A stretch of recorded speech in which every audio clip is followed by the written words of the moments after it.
میرے محبوب پاک نبی اکرم صلی اللہ علیہ وآلہ وسلم کے ایک صحابی، آپ اپنے گھر میں داخل ہوتے ہیں، جیسے ہی گھر میں داخل ہوتے ہیں رات کو دیکھتے ہیں پڑوسی کے گھر کے ساتھ ہی اس کے گھر کھجور کا درخت لگا ہے، رات کو پتے ہلتے ہیں، وہ کھجوریں ان کے صحن میں گرتی ہیں۔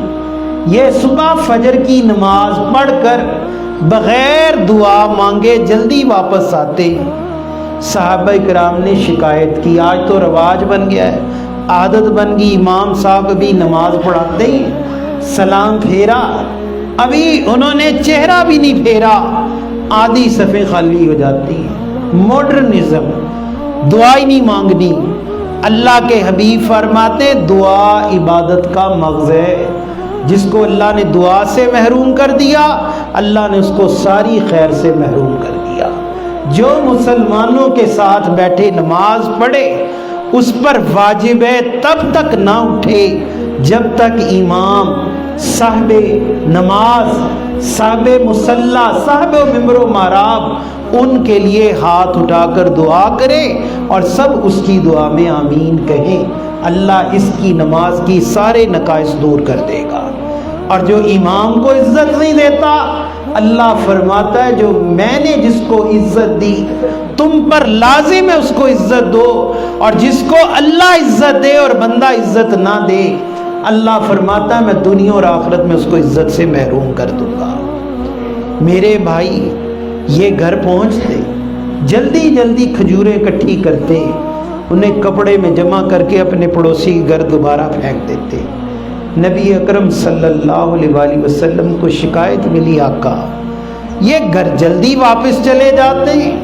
محبوب پاک نے ایک دن پوچھا میرے غلام تو دعا میں کیوں نہیں رکتا؟ عرض کی یا رسول اللہ صلی اللہ علیہ وآلہ وسلم میرے گھر کے ساتھ میرے پڑوسی کے کھجور کا درخت ہے، اس کی کھجوریں میرے گھر گرتی ہیں اور مجھے یہ خوف ہوتا ہے کہ اس کا حق خدا نخواستہ کہیں میرے بچے منہ میں نہ ڈال لیں اور قیامت کے دن اللہ میری اس بات پر پکڑ فرما دے، میں اس کے اٹھنے سے پہلے پہلے اس کا حق اس کے گھر میں واپس پہنچاتا۔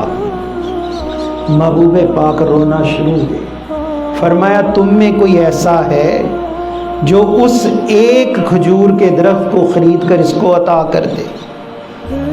کوئی نہیں اٹھا۔ حضرت ابو بکر اٹھے، یا نبی اللہ میں اس کے کھجور کا درخت اس کو لے کر دوں گا، اس کے پڑوسی سے معاملہ طے کریں۔ ایک روایت میں 40، ایک روایت میں 10، ایک میں 70۔ اس نے کہا کہ میں اتنے درخت لوں گا اس کے عوض اس کو کھجور عطا کروں گا۔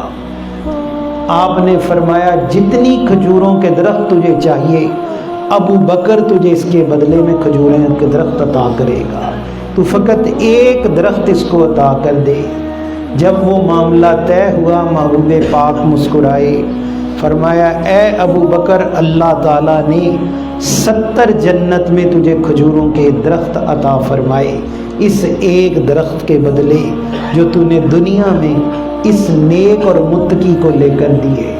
میرے بھائی یہ ہے وہ تقوی پرہیزگاری جس کو اللہ آسمانوں پہ قبول کرتا ہے۔ رسول پاک اپنی بارگاہ میں جس کا شہرہ فرماتے ہیں اور اللہ تعالیٰ کے نیک صالح بندے معاونت کرتے ہیں، تعاون ملتا ہے، متقی پرہیزگار ہو، اللہ پر اس کا یقین ہو، لوگوں کی جیبوں کو نہ دیکھتا ہو، لوگوں کے مالوں کو نہ دیکھتا ہو، ہر وقت اللہ سے اپنی نیکی کا بدل چاہتا ہو، اللہ دنیا میں اس کے ساتھ معاونت کرنے والے پیدا کر دیتا ہے۔